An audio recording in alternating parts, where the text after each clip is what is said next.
So around 11:15 this morning, first responders 911 calls began to be received for a motor vehicle accident on the second floor of the parking garage here at Rochester General Hospital. When first responders got here, that's the police department, the fire department, and also the ambulance service, located a multi-vehicle collision on the second floor, and one of the vehicles was fully engulfed in fire. So the fire department put the fire out and sadly located an adult age male in the driver's seat of that vehicle that was sadly deceased here at the scene. So what we have now is we have this one moving vehicle that was involved that struck multiple parked cars. We're still working to identify how many parked cars, but around 10 at this point. So it struck some parked cars, continued on, and then struck more parked cars before coming to arrest and catching on fire. So we're working through a multitude of factors. Our detectives from the Arson Task Force here, which is made up of both the Rochester Fire Department, the Rochester Police Department, the ATF. So that task force is working through the investigation initially. To number one, we'd like to determine who this deceased individual is, so we can make our proper notifies to that person's family. And then number two, identify the circumstances of what occurred here, whether this was a medical event, we're at a hospital, that potentially led to the crash, or any other circumstances that may play into it. So I apologize, I don't have a ton of information on it right now in terms of a cause or anything like that, but our detectives are here, our crime scene technicians are here, working through video, any potential video that's in the parking garage, and then also talking to some potential witnesses that possibly saw what occurred. So kind of recap, we do have one person involved in the no other injuries, there's no other fatalities, there's nobody else, no people left involved. It's property damage at this point. You said you're talking to potential witnesses. Were there people present during the incident? Yeah, so there was people in the parking garage at the time, and so we're working through talking to those people to find out what information they have. If they simply heard, something as minor as heard, crash above them, or if they all the way up to saw what happened. And so we encourage anybody that was in the parking garage at the time, anybody that has information about what occurred, obviously call 911, speak with our detectives.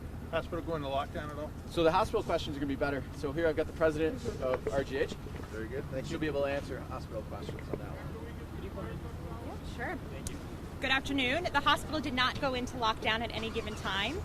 We remain fully operational. The ED remains open, as well as all of our clinics and inpatient spaces. We are directing visitors and patients who are coming to the hospital away from our Portland garage into Carter Street, so that they can park and get into the hospital seamlessly.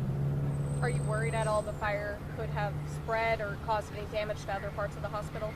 No concerns there. Kudos to our colleagues who arrived very quickly and were able to contain the fire very quickly. Do you have the space, without this garage in operation, do you still have the space to maintain your steady flow of patients? Yes, we do. We are opening up surface lots. We do have some land here, as you can see, around us, so we have the privilege of having some surface lots that we're going to open up for both visitors and staff. Yeah, how is the hospital supporting patients and employees during this time? It's a pretty scary thing to happen on site. It is. It's a great question. So we activated our incident command to make sure we are fully assessing all of our operations.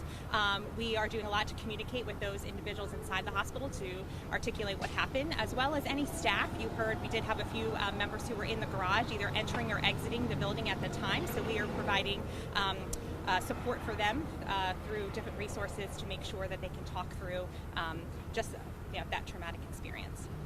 How extensive was the fire? Maybe that's a question. Jackie? So as far as the fire, we have the vehicle in question that crashed, and then there was fire damage to about 6 other vehicles. The task force has quarantined that area, and we will have that no access to the public for about the next 4 hours, if not more, until they finish their investigation. How many vehicles total were involved? So the vehicle and then about 6 other vehicles, a total of 7.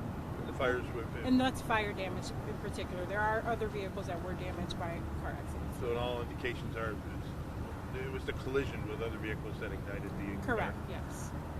Significant smoke when I got here. Was there any difficulty putting this fire down? Any issues? Yeah. So there are difficulties just because, it's not a regular structure fire.